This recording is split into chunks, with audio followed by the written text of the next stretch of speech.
Hello and welcome to another Victoria 3 video. Today we are going to be having a look at the various developer responses to questions and queries that the community has had over the latest dev diary, number 25, the cost of war. And this dev diary was, in my opinion, a very good one, right?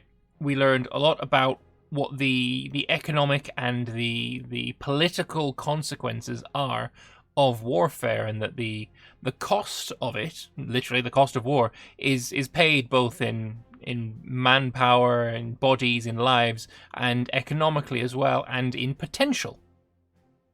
And it was a good dev diary. I very much liked it. But obviously there's some questions and queries that the community's had, and we're going to have a look at those right now. So, first off, we have Mr. Wiggles here. He's quoted the dev diary about conscription, right? And he asks, or he states at the end, that's why during wartime, exemptions for people working in strategic sectors existed. This is exactly what I brought up in my video, that people working in various sectors, like, for example, munitions, in lead mines, who are creating, the lead that's used for munitions, all these factories that are creating weapons of warfare are kind of needed to stay running so that you have the supplies to win the war that you're currently fighting. So dragging people into conscription from this would not be a terribly good idea. So the response here is, one thing we've discussed is having subsidized buildings be exempt from conscription, as that's a good way of flagging an industry as essential. And I really want to see this. I do really want to see this, as it would definitely solve the issue that I have. But then I got to thinking, and that's a dangerous thought, of course. I got to thinking, and I looked at my own personal history, or not my personal history, but my family's personal history. So during the 1930s, my great-grandfather, Granddad Jack, worked in a factory in Middlesbrough. That's where I'm from. And when war broke out, he left the factory and joined the army. And he went to fight, and he died in World War II. The factory that he worked at was converted into either the creation of aeroplane parts, or maintenance of aeroplanes that had been, shot at. And so I'm not sure exactly on the specifics. Something to do with aeroplanes. Building warplanes for the Battle of Britain and for the bombing campaigns and all that kind of thing. And my great-grandmother, his wife, she went to work in that I'm just going to call it airplane factory. I don't know exactly what it did, right? I apologize for that. So my own personal family history kind of tells me that it's just blocking conscription from certain industries probably isn't the right way of going about things. And I got thinking of other ways that you could get around it, and that would be flagging certain industries as subsidized could do something like hiring dependents from the dependent pop pool, because that is technically what my great-grandmother was, if we're going by Victoria 3 terms. She was a stay-at-home wife until my granddad went off to war, and then she stopped being a stay-at-home wife and went to work in the factory creating or maintaining or whatever it was she was doing on airplanes. So it could be a good idea that instead of just blocking conscription entirely, subsidizing a factory would instead have a much larger desirability rating for dependents to go work there. Maybe the wages would be higher because the government is subsidizing it, or something along those lines. Being able to flag an industry as essential in this way, I think, is a really good idea that they've come up with. I hope this discussion has progressed to the point where something like this is going to be in the game, because I do think it kind of needs to.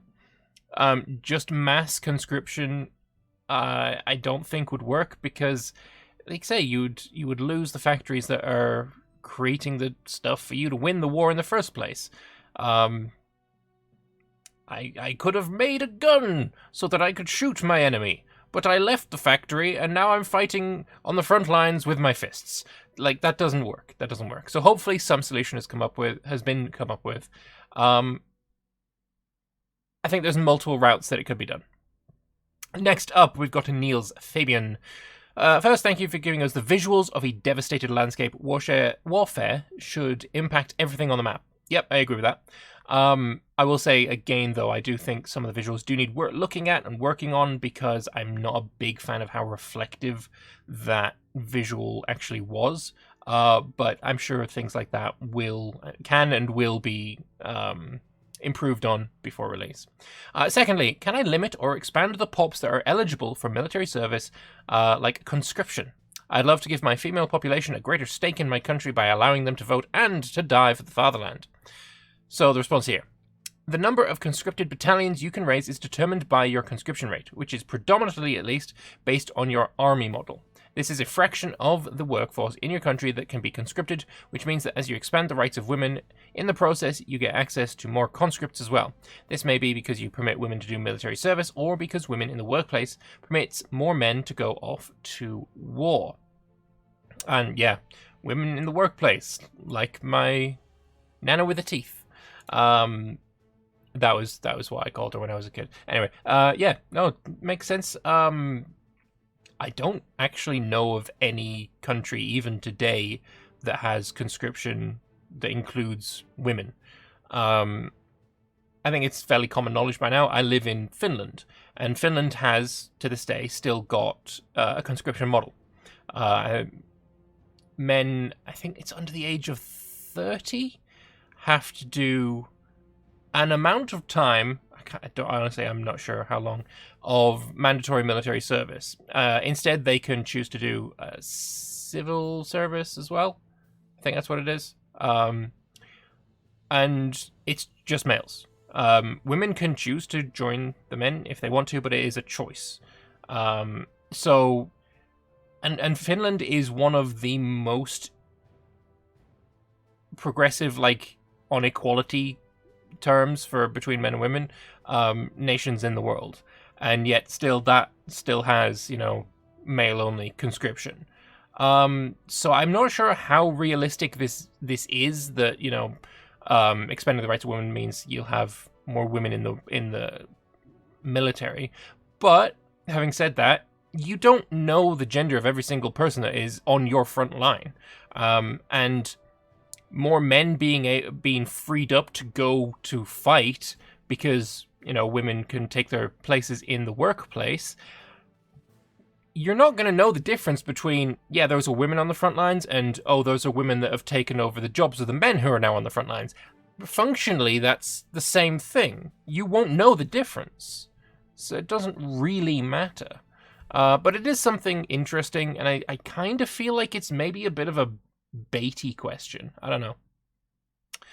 I love every sentence of this dev diary. You did a great job. I would say there's a couple of things I'm not particularly happy about, especially the Navy not using more resources in war. So I wouldn't agree that, you know, I love every word, but it's a pretty good dev diary. Question, are our pups going to get mad about casualties in war? This was absolutely the case historically, like British society being angry about Crimean War losses.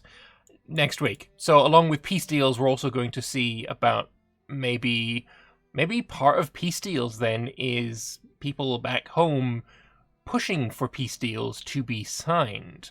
That could be an interesting little teaser there, I think. I do think that may be what we're looking at. That may be a mechanic. People back home being very unhappy about the state that the war is going and demanding that you make peace.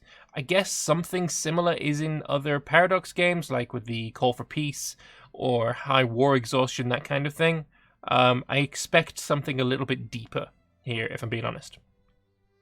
It looks amazing, especially the big cost of war and devastation. Will the civilian casualties be directly included in this system? Will we get numbers of casualties from battles on the front lines? So, we're currently collecting statistics on the military casualties associated with specific wars. We're not currently keeping track of civilian casualties due to devastation, maybe in the future. It would be nice to see that.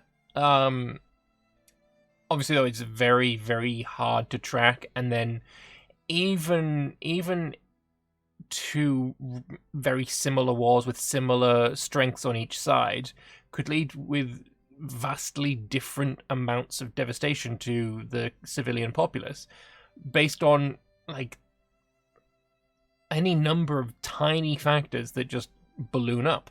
A general, for example, being particularly callous and bombarding an entire town because he suspects a garrison of enemy soldiers there could result in much higher casualties. As it would be very difficult and probably not very realistic to just model a system of civilian casualties with a one-size-fits-all paintbrush.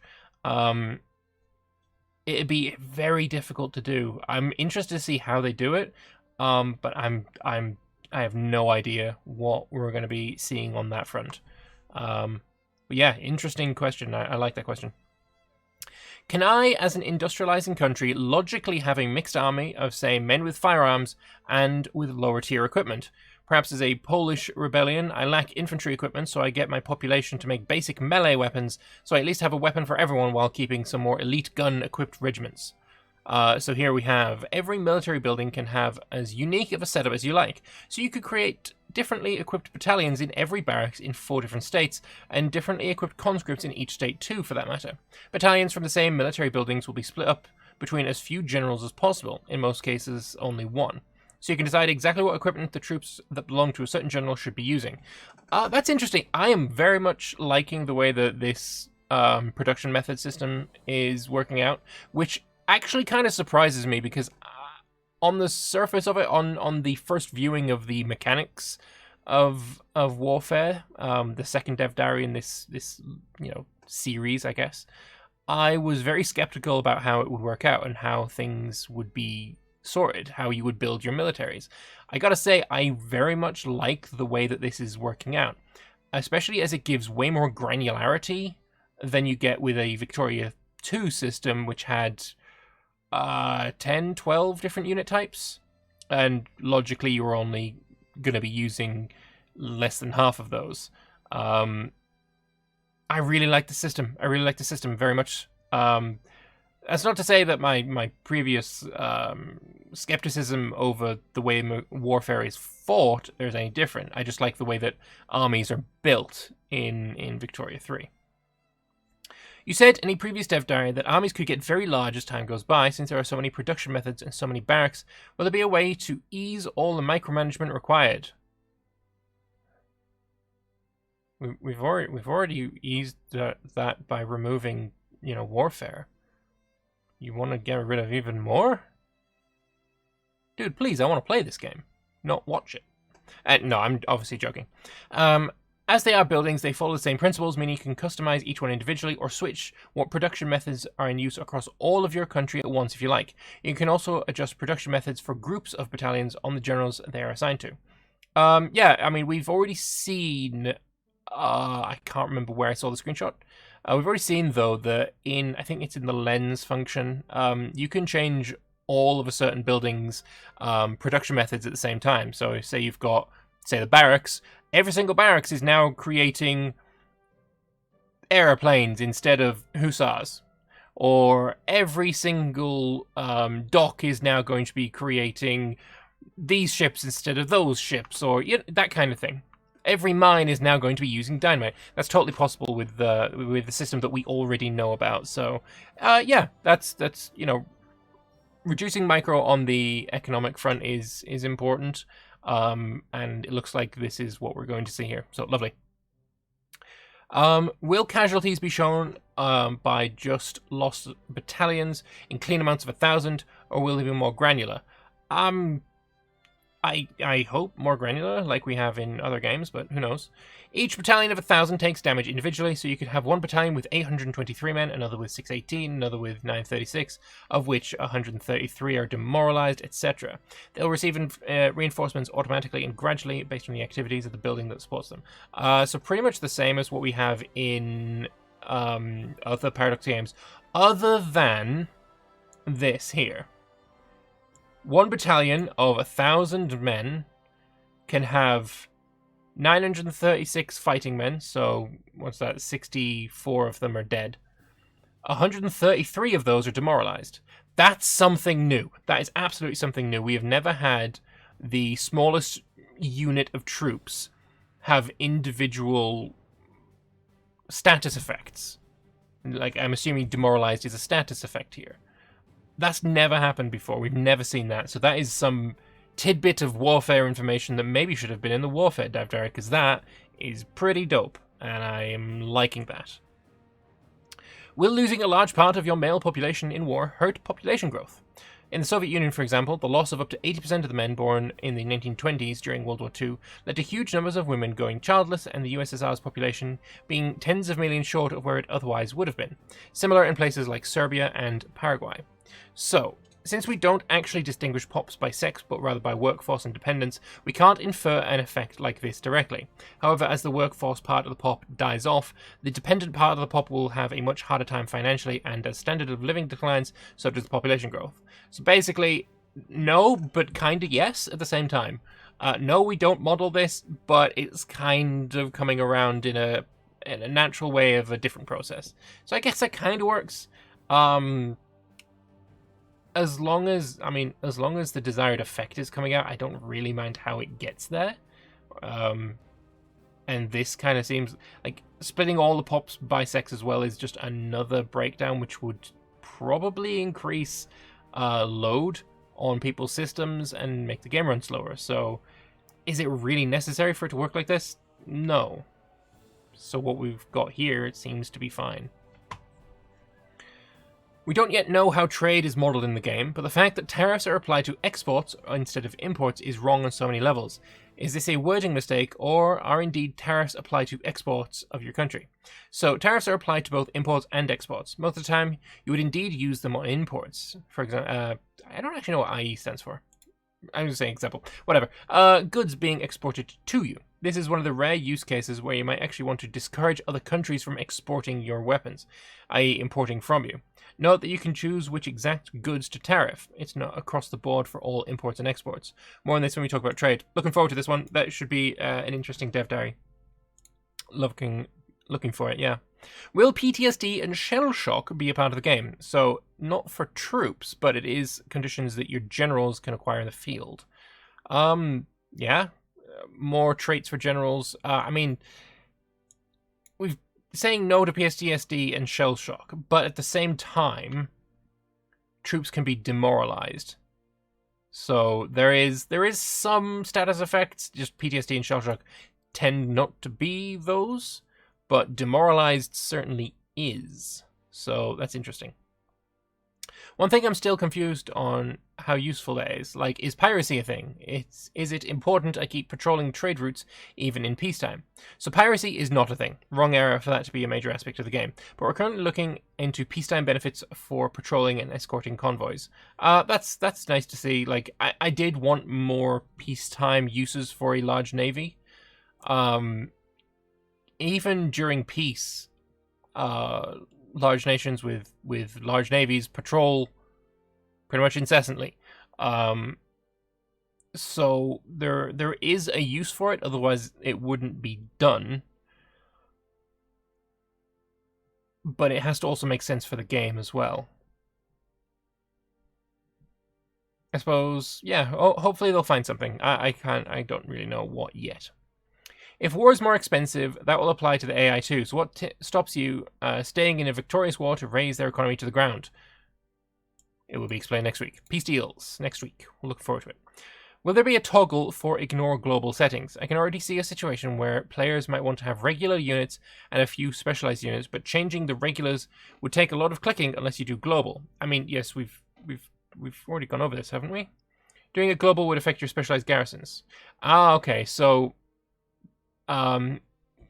basically being able to flag various barracks as don't change these ones when we're changing the entirety of the barracks in the lens system. And they're looking into it. Looking into a quality of life feature similar to that, yes. Lovely. Looking forward to it. Great dev diary. Like the previous one about naval aspects, this one sheds more light about the second land warfare dev diary. It's becoming increasingly more clear that the lack of control we were all talking about is not so lacking after all. Disagree. Disagree with that. I don't know where you're getting that from. Merely being able to decide on battalion types, production methods, mobility types, and all the resulting subtypes of units already gives a decent layer of interaction. No.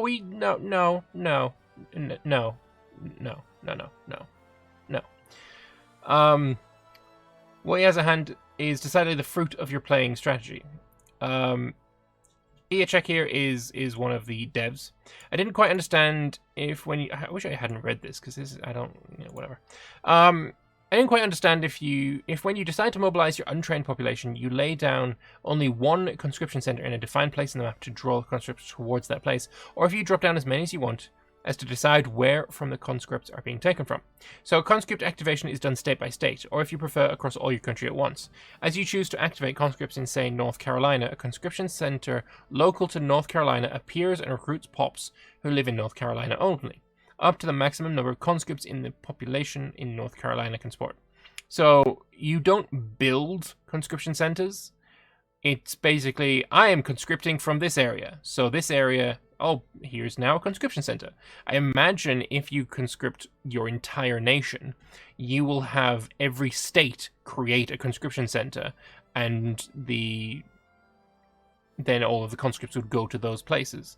I was about to say it would be like a rally point, like 50 different rally points, but I mean, considering units aren't actually on the map, it doesn't really matter. Does that mean that countries with national militia can only defend their fronts? So, with national militia, this is the different laws on what type of army you're having.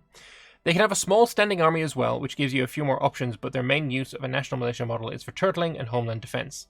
So apparently you can have a little standing army, so you can still do some kind of front-based warfare, which is nice to see. I mean, it's kind of... I didn't like the way that it was put forth. You know, if you have national militia, you can't have troops going to generals, is basically the reading I got from it, but apparently that's not the case. I kind of want them to go back over it and you know, rethink the wording on it, because definitely this doesn't come across in the dev diary. You said conscripts do not give power projection prestige, but does potential conscript battalions matter for AI calculating the strength for diplomatic play reasons? So yes, you can always see how large a country's standing army is and how many conscripts they could potentially activate. Why? Why? What? No, why though?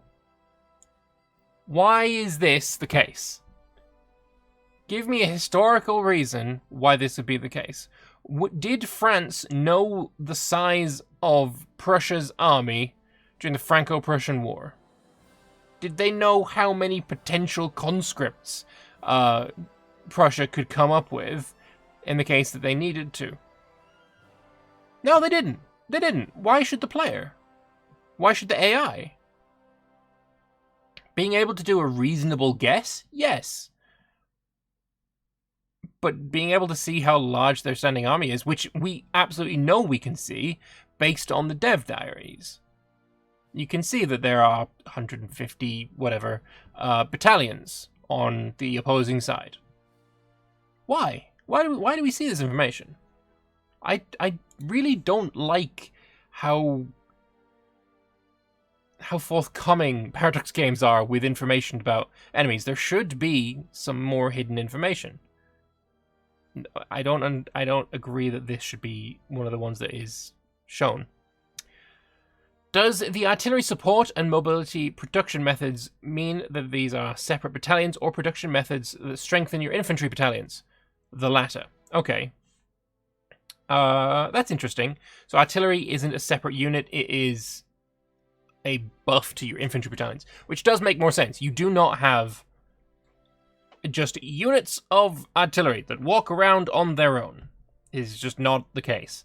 Having them as support units for units of infantry makes way more sense, and I'm happy with this. If I understand it correctly, the army model laws seem to be based on conscription, while others aim to create a standing army. Are these mutually exclusive laws, or could I have all of these enacted at the same time? How would conscription work if I only have regular army enacted? So all models permit you to raise some conscript and maintain some amount of standing army. This sentence here should have been in the dev diary. It just should have. That would be so much less confusion if just this sentence was at the top of that dev diary piece. It just would. The proportions vary a lot, as does what production methods are available to you in military buildings, how your population feels about it, and a few other factors. Cool. Lots of questions here. Can you explain how much control you have over the production of different unit categories? Like, is it only one type of units per building, or each building supplies a mix of infantry, artillery, cavalry, specials? If it's the second, do you influence the mix somehow, or do you just set the unit types within each category? So, the production methods represent what components go into the battalions. So there is no artillery battalions, nor any kind of proportion of artillery to infantry. If you want your battalions to focus more on artillery, you'd invest in the latest and greatest techs and production methods, and perhaps save some money on your infantry or specialist corps. Okay. Can you give more details on the impact of military goods shortages on your armed forces? Do they have effects in peacetime, or should you only care in wartime? In wartime, shortages, of course, affects their offense and defense, but in peacetime it also affects their power projection, lowering your effective prestige as your army may be large, but also undersupplied. Lovely. Not a question, but a suggestion. Please consider linking your conscription capacity to the size of the standing army in some way. Standing armies were very important to train the reserves to be conscripted in times of war. It's a pretty decent suggestion, and it seems like the devs agree. Or maybe they just like that he suggested something. I don't know. But yeah, it's an interesting suggestion. Do you plan to distinguish between between volunteer and drafted military force, both for regulars and conscripts? Like, if you can't afford to pay high wages to your military, you can force draft them, but with some political consequences. So all military forces can be considered drafted. We don't have a volunteer model planned at the moment, maybe in the future. Paying low wages to your military has both explicit political effects and implicit negative effects of making your servicemen and officers poor and potentially radical. Probably not the best group of people to make radical, clearly. But yeah, no difference between them yet. Potentially in the future, though, which is interesting. Either an update or DLC, something along those lines, could be seen down the line. How does the game determine which pops get drafted? Is it more slanted towards poorer pops? Can we do things to affect this? In the US Civil War, you could buy your way out of conscription, which led to a lot of anger and resentment, like we saw in the draft riots. At the moment, we prioritize drafting pops that A, qualify, and B, make just below average amount of money. And then we're going further and further down the wage ladder until none more qualify. Then we start from the middle and go up. This probably sounds incredibly convoluted, but basically amounts to favoring the average Joe who wants the job before scraping the barrel, and then moving on to people who'd rather not take the job in order of least to most resistance. That's an interesting way of doing it, and yeah, it does seem like a weird way at first, but that, I think, makes more sense.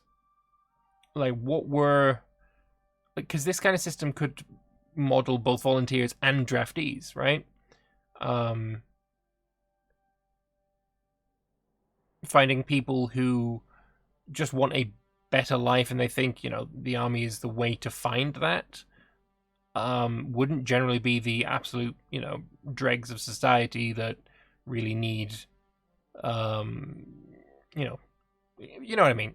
I like it. This seems like a decent way of going about things. One of my favorite dev diaries so far. Amazing work. The only thing I dislike is that apparently navies don't have much to do during peacetime. They should have stuff to do. They should be hunting pirates. We've already gone over pirates not making sense, or taking down slavers on the high seas. Only really Britain did that in at least the Atlantic. I'm not so sure about the Pacific. With the West Africa Squadron. Yeah, that could be a thing. They should be protecting trade routes and helping colonials maintaining contact with the mainland, and they should be sailing up the rivers of the defenseless to impose the wills of their imperial master. Gunboat diplomacy is such a huge part of the 19th century, and it would be a shame if it weren't implemented outside of active warfare. They agree and are investigating more options on this front. One thing that you could use navies for in peacetime is the reduction in, I don't know if this is a thing, but liberty desire of your subjects. say the East India Company is getting uppity. Well, it hasn't broke out into war. It's not a diplomatic play either. But Britain's just, it's hearing rumbles about dissidents. So it's going to sail a portion of its colossal navy over to India just to be like, you don't have a chance. You can't win this. We will blow you the fuck up if you try it. Something like that could totally work. Using your navy as a threat doesn't go to war, doesn't go to diplomatic play. It's still peacetime play. That could work. Something like that could totally work.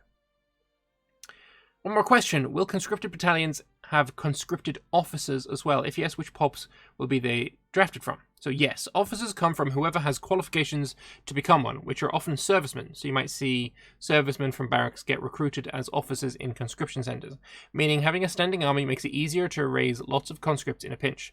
But it could also come from other professions, especially aristocrats. Under a peasant levy model, it's almost always aristocrats that have the qualifications to become officers. Good stuff. Posted it on Reddit with some positive responses, so it's going to repost. This war system could be great to give players a very interesting political tool. With a large enough war and the correct government form, you could take emergency measures to temporarily enact laws you couldn't otherwise. Getting a relationship with the opposition, of course. Maybe give a tool to make temporary laws more permanent later on. Be amazing both as roleplay, historical, and gameplay tool. Historically, many wars were used to squash political and democratic opposition or advance social reforms, so women in the workforce, for instance. You could simulate power grabs by the monarchy or military juntas, using a war as a pretext to squash nascent democracies. This would give us so many options. Yeah, no, definitely a cool idea. I agree with that. If you are a country that wants to implement women in the workforce, but you have got big problems in doing that because as parts of your government are totally against it, being at war and needing women in the workforce because the men are needed on the front lines could totally be a way of passing that law. So yeah, having something like this, I like this. Good job, Valentine II. And he says again, pure question, does the devastation modifier mean the population is lost over time while the modifier lasts? Does this effect persist in devastated territories after the war? So pops always die off at a certain pace depending on their standard of living. This is usually compensated for and then some due to pops giving birth. Devastation causes the natural mortality to magnify significantly, meaning that at high levels of devastation, pop growth will be negative and quite severely so. The effect remains for as long as the territory is occupied. As it's reconquered or liberated after the war, devastation starts to slowly dissipate. Of course, reconquering also requires battles, which increases devastation. Is National Militia the army model that will let you pimp out your conscripts with the most production methods? It would make sense to let that army model have the strongest conscripts since they would almost only have conscript battalions. Yes. Okay, fair enough. Easy question, easy answer, clearly. Zusk says, hey, there's one thing I wanted to ask you guys about this. I've noticed in part that a lot of the systems in Victoria 3 seem designed around making playing as something like the British Empire an engaging, interesting, and approachable experience. I have to ask because of that, wouldn't most countries be pushed towards sort of acting like the United Kingdom if they want to be successful in the system? Things like the importance of global trade, navies being generally less costly to upkeep than land armies, and where did you get that from? And the strength that a nation with wide borders has to pick and choose wars against weaker isolated nations all generally seemed aimed at making colonization fun. I'm just wondering how this system will work for nations that aren't in a position like the UK, nations like the United States, China and Prussia. Typically nations with a concentrated power base that don't typically have the same freedom to pick and choose the conflicts they want to engage in as easily as somebody with wide borders can. You chose the wrong fucking countries then. German East Africa, anyone? I mean, playing as any of those nations, you can do many different things. The US can go and take, I don't know, the Philippines, for example. Prussia could go into Africa. China can do whatever the fuck it wants. Let's be honest, it's fucking China. Bad examples. While in this area you did see these land-based nations partake in colonialism in real life, German, Qingdao and American Liberia are good examples. That really wasn't those nations' strengths. I mean, Britain was the most powerful nation in the world at that time, so I really don't know where he's coming from with this. The game making Britain fun means that other nations have to be like Britain to succeed? I mean, no, but Britain did succeed, so replicating the historical realities of the time in the game means that doing what Britain did would mean that you would succeed as well, because that is what is successful if it's a realistic system. Either way, I love what I'm seeing. Going to uni for game design in January, it's wonderful seeing things like this written up, which I imagine aren't too different at all from the base design documents you use internally. It's got insight into the design of the game. So, I have to say I never really thought about this before, but while it's true that the UK is obviously an inspiration for a lot of the mechanics in the game, one of the things I personally like the most about the game is how differently it plays as countries in different geographical conditions. Access to resources, vicinity to neighbours, access to shorelines, state traits, etc. have a large impact on the games I play, and I often don't feel like I have to engage in all the features as all countries, such as colonization. Something to watch out for, though. It's definitely not our intent that all countries should play as if they were proto-UK. I mean, I think the only real comparison that can be made is Victoria 2, right? Which Britain wasn't that fun to play in Victoria 2. But there were systems in that game that made having colonies good because, historical realities of the time. But countries didn't have to play like Britain to be successful. They didn't have to get colonies and such. So I don't really see where this person is coming from. A lot of the systems in Vicky 3 are designed around playing something like the British Empire engaging. It's designed around making the game engaging no matter who you play as, from the British Empire to any of the other nations in the world.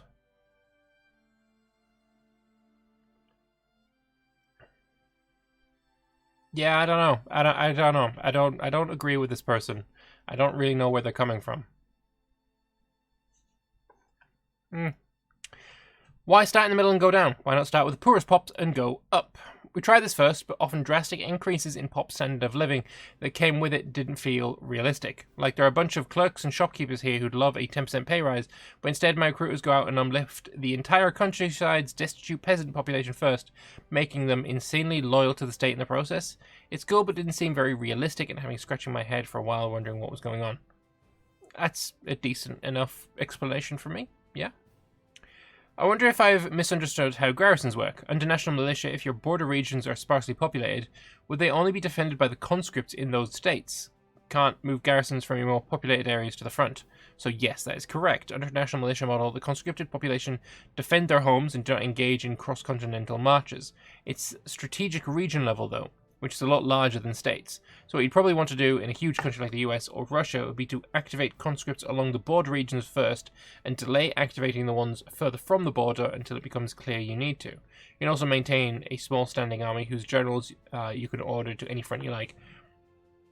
So much confusion would have been put aside if it was made clear that generals can be recruited and fronts can be assigned no matter what law you're going with. So much confusion could have been avoided. I presume we won't get a dev diary with a closer look on battles. That front's dev diary was basically the whole combat system. No, a dev diary dedicated to the battle mechanics will be coming in the future. It was mentioned in the front's dev diary that battles need more polish, particularly visual polish, before it's presentable, so it might be a while down the road. Good. Hopefully by then there'll be more to do instead of just advance and defend and go the fuck home. Because it's still bad. As I understand, each battalion is linked to a particular barracks or conscription center.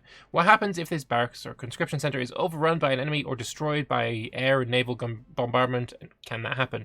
Or this part of the country rises up in revolt? Ditto for navies and naval bases. Will it be possible to send military advisors to help allies? Will it be possible to send expeditionary forces while staying non-belligerent? I want to see this for sure. Military buildings whose state is fully occupied by the enemy lose their ability to supply their battalions or flotillas, which means the general or an admiral loses that amount of supply and has to redistribute between their available troops. This basically means max morale will drop for the detachments and those battalions are part of. We don't have any systems for sending advisors or volunteers, and you can only send a general as an expeditionary force if you sided with the country in the diplomatic play that started the war. I wish he'd put, but it's an interesting idea that we may be looking into. Something like that, because I would love to see this. I would actually love to see this. Can someone explain to me how putting tariffs on, say, small arms and ammunition you're importing from other countries can help your budget? I fail to see that, unless your soldiers are responsible for buying their weapons and bullets. So you never tariff your own trade. Foreign trade, whether imports from your market or exports to your market, are subject to tariffs. In the context of the phrasing in this dev diary, if you have trading partners who get their military supplies from you, you might want to embargo or apply tariffs to such trade during the war to keep national supply high and price low. Yeah, no, that makes sense. Having a model that doesn't allow you to ever attack, even if someone pushed in your territories, makes no sense. Again, so much confusion could have been avoided. Did they just refuse to go take back their homes? They were just driven off and wait for an attacker to get bored and go home? What are examples of this model in real life? Again, it doesn't matter. Like, I don't think I need to read any more than this, because it was honestly whoever wrote the dev diary, their fault for not including, you know, this. So much confusion could have been avoided. Your mobilized generals, which were not clear that we could make, can still advance the front under this model. If you happen not to have a standing army or of any size at all, then yes, you'll be stuck with people focusing only on standing their ground and defending their homes instead of planning elaborate counteroffenses to win military victories. But that's your choice. So I'm curious about wars abroad. What are the costs involved with sending expeditionary forces? There's obviously cost of sending troops abroad in the form of convoys, but what else will impact these wars abroad? Can troop transport ships be intercepted by enemy raiding vessels? Will your troops begin to suffer on long voyages to foreign land? In addition to the convoys you mentioned, the naval supply lines are vulnerable to enemy convoy raiders. Yes. Okay. Will war veterans be a thing? They were influential in politics in terms of being either anti-war, creating radical movements, winning elections due to popularity, or banding together to topple governments. They could be an influence group in terms of political representation. So there's no interest group for war veterans, but of course the armed forces interest group includes servicemen and officers, and even pops who used to be conscripted soldiers for a long time, a while back, who haven't realigned yet. In addition, generals and admirals can in some cases become interest group leaders. I suppose that's good enough, right? It maybe could be more, but who knows. Maybe something for the future. Strategic region makes more sense, so for a medium-sized country, it would be the whole country. Let's say Sweden is in the Baltic strategic region. If they used national militia, they could defend a naval invasion in their subject of Norway. So no, they wouldn't, because the front would be owned by Norway, and only generals and their troops can be sent to foreign fronts. So until the war came to Sweden, the garrison Swedish conscripts wouldn't lift a finger. But the generals and their troops can be sent to foreign fronts, like Norway. Because this is still possible. It was so much confusion. Could have been avoided. It's so bad. So bad. Anywho, we also have a few responses from Discord as well. I've only got 5, so it shouldn't take long to get through them. But I do think it is worth looking at. So, first off, we have this. This sounds great, except for the fact that command economies are forced to subsidize everything. They would effectively be locked into a professional army system without any possibility for conscription. This is the one that we had earlier about the discussion on whether to have various industries be flagged as essential to not have conscripts come from them. It's a very good point. Which is why it's only been a discussion and not the solution we've gone with. Which is, yeah, no, that's a pretty good reason why it's still in discussion. Though there's technically a difference between a player flagging an industry as subsidizing and a command economy, which all will auto-subsidize it. As long as it's possible, I mean, if you did go with that system and you went with what we have there at the bottom, there should be a way to flag buildings in that subsidized economy as well, or command economy. Should be a way to subsidize or flag those as essential too. But yeah, it's a good point and a good answer. I'm really I really hope that the costs of war are communicated clearly to the player whilst they're playing. Like, if a factory has a sudden drop in workers, it might be helpful to know that it's because they were needed as soldiers and whatnot. So changes in employment are recorded as to why, either becoming other roles or going to other industries, and are displayed among relevant industry information. Perfect. That's what we needed.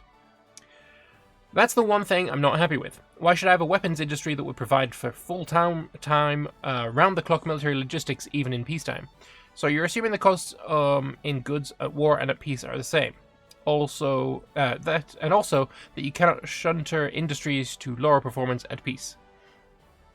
You make them smaller at peace and make them larger at war. Makes sense, but you wouldn't. Yeah, you probably wouldn't have a full-bore, everyone going all the time warfare industrial complex, unless you were like an exporter, made quite a lot of money from that. That could be a thing.